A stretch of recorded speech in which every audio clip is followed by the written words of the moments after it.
A conscientização sobre a importância da defesa do organismo contra invasões microbianas começou na sociedade antiga, com a disseminação da varíola e peste bovina, que dizimaram milhares de vidas. Mas aqueles que se recuperavam não adoeciam com outras epidemias, ou seja, desenvolviam a imunidade, mas ainda não se entendia como.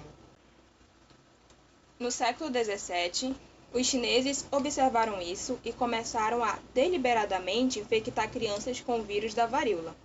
Eles coletavam crostas de feridas e as colocavam em cortes feitos na pele. Assim, as que sobreviviam se tornavam resistentes pelo resto da vida. Com a alta taxa de mortalidade da época, esse risco foi aceito. Esse processo foi chamado de variolação.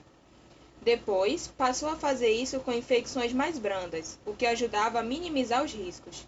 Esse método se difundiu pela Europa no século XVIII e foi amplamente utilizado. O oeste da Europa vinha sofrendo com surtos de peste bovina, ocasionando a morte de muitos animais. Essa doença apresentava lesões parecidas com a varíola, e foi sugerido usar a inoculação. Com um pequeno pedaço de barbante encharcado em secreção nasal de um animal doente, fazia uma incisão na pele e o material era introduzido. A doença resultante disso era mais branda do que por uma infecção natural, além de deixar o animal resistente. Isso foi feito por toda a Europa e África, protegendo bovinos e animais silvestres da peste. Em 1798, o médico inglês Edward Jenner tentou substituir o material humano por lesões de varíola bovina. A eficácia disso, que foi chamado vacinação, foi tão grande que em 1970 a varíola foi erradicada no mundo todo. Mas ainda assim não sabiam como funcionava o desenvolvimento de resistência. A importância da colaboração de Jenner só foi notada a partir de 1879, durante uma pesquisa sobre cólera aviária, feita por Louis Pasteur. Aconteceu que seu assistente deixou uma cultura de Pasteurella mutocida envelhecesse e a aplicou em galinhas. Percebeu-se que as galinhas infectadas com a cultura velha não adoeceram. Então, resolveram infectar as mesmas galinhas com uma cultura viva. E as galinhas não adoeceram. Ou seja, desenvolveram resistência contra a doença. Foi aí que Pasteur lembrou de Jenner e entendeu que se tratava de um mesmo princípio.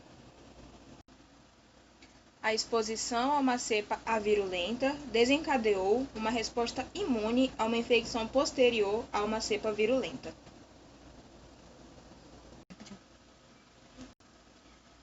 Entendendo isso, Pasteur conseguiu desenvolver a imunidade de ovinos contra o antraz e também desenvolveu a vacina da raiva.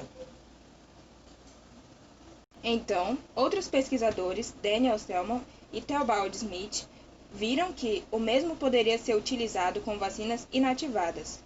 Inativaram com o calor a Salmonella choleraceus, protegendo pombos contra a doença. Mais tarde, na Alemanha, von Behring e Kitasato viram que não era necessária a presença da bactéria, mas poderia ser utilizado somente a toxina. Testaram isso com filtrado obtido do bacilo do tétano, Clostridium tetani. Coletaram a toxina tetânica, que cumpriu o papel de proteger, mesmo sem a presença da bactéria. Do século XX em seguida, várias outras vacinas foram desenvolvidas.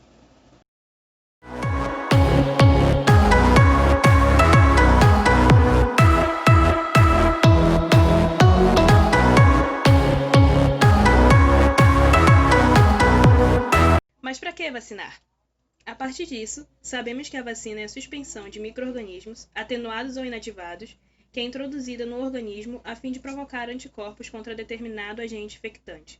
E foi justamente a aplicação delas que salvaram milhares de vidas, prevenindo-as contra doenças letais. E é principalmente por essa razão que devemos vacinar os animais.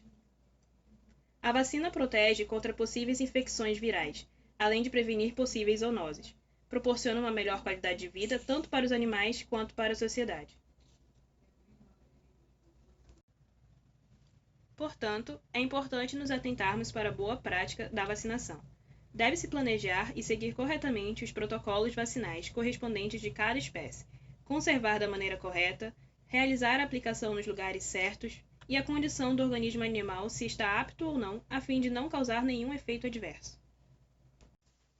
Outro ponto importante é saber diferenciar a vacina do soro terapêutico. Os dois são importantes, mas usados em diferentes situações.